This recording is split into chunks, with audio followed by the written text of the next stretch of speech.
Hello, welcome, Cabbage here. In Nier Reincarnation, let's have a look at 10H's lines during battle. She is, I believe, the only character that has them in Japanese only, not in English. So we can translate them, I can give some kind of cultural context, and we can think about how these lines add to her characterization. And I can show these in the same order that I do for the Abyssal voice recordings. So first we have the line where we enter battle.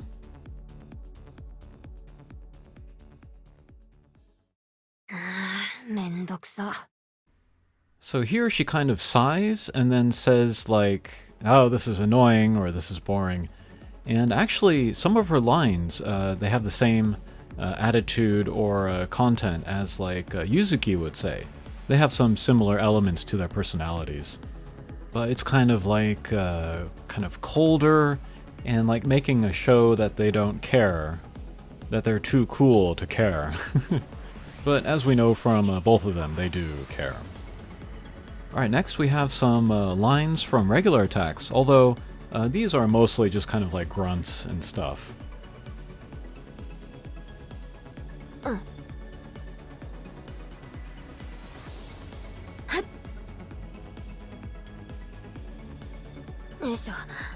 But this last one is interesting. She says like usha. What that is in Japanese is like when you're exerting yourself or you're putting effort into something, like you're pulling on your shoes or picking up something heavy, that kind of a sound.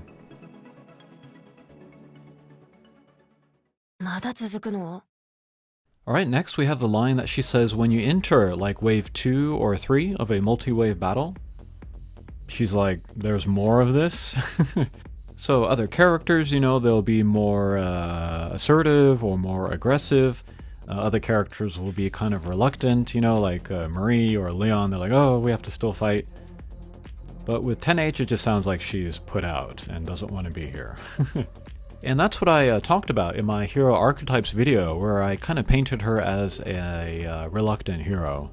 She doesn't really want to be there, but she's kind of the only one that can do what she can do, also being in the time and place that she is. So she reluctantly becomes a hero. Alright, next we have a couple lines of her taking damage.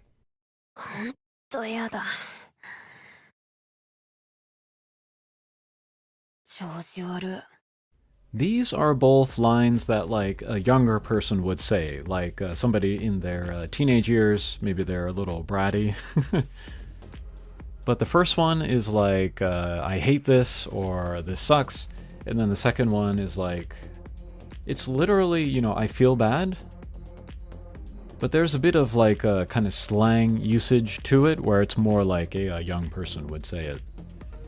And yeah, although 10H might be very, very old as far as years, the way that she presents and the way she acts, it is like a bratty teenager, and that works for her character because, like, with her relationship with Pod 006, the mother and the kind of the semi-rebellious daughter narrative, and then also with her becoming friends with Hina and Yuzuki, then they would be about the same age, so that makes sense there too. Okay, next we have some weapon skills. Here with Koredei, she says, how's this, or is this good enough? But she's saying it kind of like flippantly, like she doesn't care, but she's asking if it's good enough for you, kind of a thing. And if you were to say, no, it's not good enough, she would like sigh and get exasperated and do it again, probably. Here, this is kind of a different tone. But there's like a little kind of hint of desperation to her, where like she's kind of beyond annoyed. She's like, why don't you just hurry up and die, and that kind of a feeling. Okay, next let's talk about counters. These are some of the most difficult to record. But this first one here, this one's funny. It's like, the literal meaning is like, I'm just here killing time. But that could be interpreted as like a sign of disrespect to the person that she is countering. Like, your attack is below consideration, even. And this line here, This is the one that inspired me to make this video, because when I heard it, I laughed out loud. It really helps with her character, but it also kind of like, it kind of breaks the fourth wall a little bit, and it kind of strengthens her unique position in the game. But Boryoku Hantai, I'll put the kanji up. But like an all kind of kanji phrase like that, without particles or without punctuation, it's not really a sentence.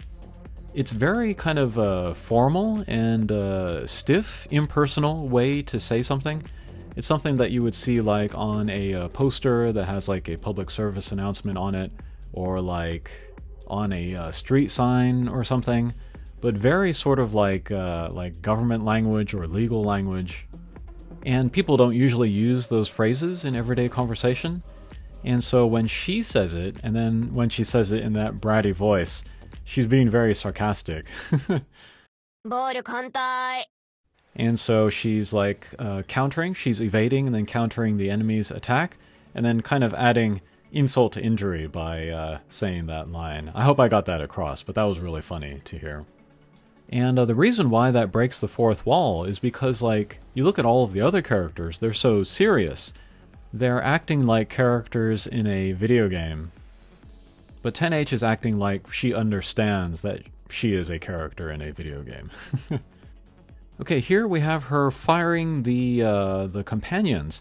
And here we're getting kind of more of a kind of an earnest sense from her. Onegai. First, she says onegai, which is a casual way to say onegai shimasu, which is to say like, you know, please do this thing for me. But without the end to it, it does become more casual. So she's kind of being polite, but not really. Makaseta yo. And then the second one, makaseru. That's the verb to, like, I rely on you, or I am counting on you to do this thing. But it's like the casual form of the verb, and then she adds yo to the end of it, which is like emphasis, but also like casualness. So it's like she is admitting that she is relying on the companion, but not being very uptight about it. Alright, and then next, 10H, she has a few lines for like when she does buffs for the party, or when she heals the party, which makes sense because she is a support type, a healer type, Yorha model. The first one is funny because like what she's literally saying is like, take this and make good on it. Like, I'm doing you a favor, so you gotta pay me back by putting in the effort. And then this one's kind of cute because she's like, FYI, this is what I'm supposed to be good at anyway. It's kind of like deflection, sort of like trying to say that, you know, this is a natural part of her kit, so it shouldn't be considered like anything special. But she's also showing a little bit of pride in what she can do. And this is a very basic, like, are you okay? And there's no like sarcasm or flippancy there. It sounds like she's earnestly asking, you know, are you okay? Alright, and then here we have a couple of lines when she is KO'd.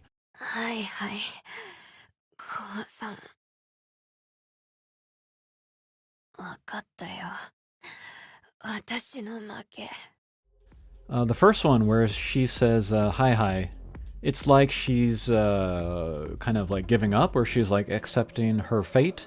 Maybe she was resisting it up to then. But then finally she gives in, and then she adds mother to the end of it, okasan. And then here, she kind of says something similar, like, you know, I got it, or I acknowledge it, or I'm not going to fight it anymore, but like, I've lost. I admit defeat, that kind of thing.